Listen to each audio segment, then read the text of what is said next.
preachers, but we've yet to have another minister.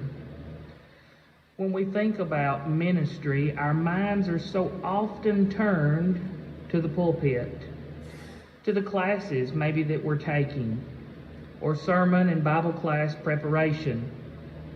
But is that really the whole of ministry? Does ministry start and stop with the pulpit? As you already know, I would suggest to you that the pulpit and preparation to be in the pulpit is only a small fraction of what ministry is all about. There's going to be times we're going to be called on at various times, perhaps in the middle of the night or when we're in the middle of a family function or whatever the case may be, to go and see the sick of the congregation or even of the community, to pray for those who might be having a hard time, despite what that hard time might be, to counsel those that their marriages are falling apart. And then perhaps the minister's most or least favorite part is that of being with a family when they have a loved one dying, transitioning from this life into the next, and then maybe even assisting that family throughout the funeral process. We all know that death is a part of life, though, right? I mean, sure, we're familiar with Hebrews chapter 9 and verse 27. We know that it's appointed unto man once to die, and then the judgment. But it's not a topic that we really like to spend a whole lot of time thinking about. You know, I preached my first sermon when I was 10 years old. Granted, I had a lot of notes, and the sermon was very, very short. To tell you the truth, I had 12 pages of notes, and I spoke for less than 6 minutes. But the first time I stood in the pulpit, I was 10 years old. If you fast forward from that point in my life until the week after high school graduation, I had enrolled in mortuary school at John A. Gupton College in Nashville. I was working in the local funeral home in Hohenwald, Tennessee. And if you went forward from that point until where we are today, I now live in the next county over from where I was raised. And as of December the 19th of last year, I own my own funeral home. I can tell you from experience that we as ministers do not like to walk down that path with a family, but it is certainly part of the job that we have. I can also tell you from experience that running a funeral home is ministry in and of itself. Now, we don't often think about that, but for our time together today, and I won't talk long, I want to give you 2 ways that I believe running a funeral home is ministry in and of itself. You know, we are commanded first of all, to help people as we see the need. Galatians chapter 6 and verse 10, as we therefore have opportunity, let us do good unto all men, especially unto those that are of the household of faith. You know, when someone is experiencing a loss in their family, when death has come into someone's family, we have an opportunity in front of us like no other. We have an opportunity to do good for that family. Now, it doesn't matter who the person is. It does not matter how much money they have or how much money they do not have. It doesn't matter what kind of service they're going to have. It doesn't matter if they're a member of our particular congregation or not.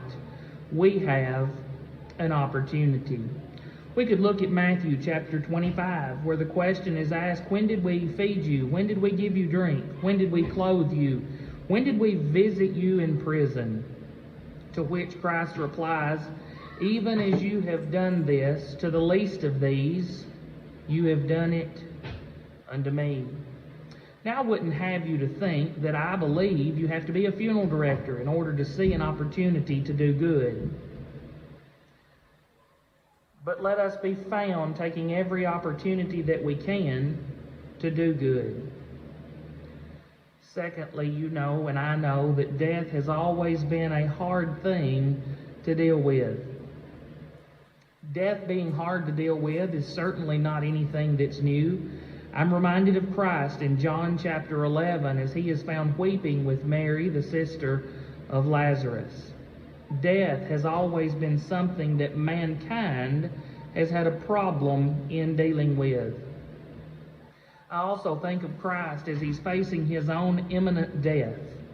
We could look at John's record of that in John 19:26 and 27, where Scripture says, "When Jesus therefore saw his mother and the disciples standing by whom he loved, he said unto his mother, Woman, behold thy son. Then he said unto the disciple, Behold thy mother. And from that hour the disciple took her to his own home." So many times today we hear people say things like, "Well, I promised my mama that I would take care of Daddy." Or "I promised Daddy that after he was gone I would take care of Mama," or some variation of that sentence. You know, it's almost for just a moment as if Christ is telling the disciple, "I'm going to be leaving. I can't do what I've been doing anymore. I want you to take care of her." Again, friends, I wouldn't have you to believe that I believe you have to be a funeral director in order to know that death is hard.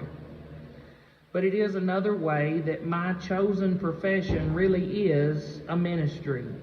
You see, we're right there with the family in what is often considered the worst time of their lives.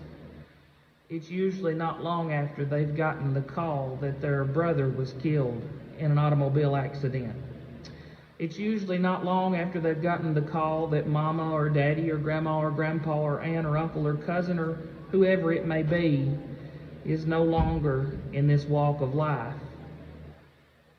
That's when the funeral director shows up. That's when that opportunity begins to minister into a family really in a unique way that most people don't get the opportunity to do. So I would tell you today that I am proud to be a funeral director. I am proud to be a part of this ministry. But first and foremost, I am proud to be a Christian. And so today, may each of us take opportunity to help those who are in need. May we try to comfort those, even as hard as that conversation is, even in the times when we don't really know what to say, even in the times when we really understand there's not much we can do. May we do our best to travel that dark, lonely valley with the family as death has come in to their family. I pray today that you can see how each of us can be a blessing to someone else. But maybe specifically you can look at something like a funeral home in a way you never have. My prayer today is that God would bless you throughout this day and this semester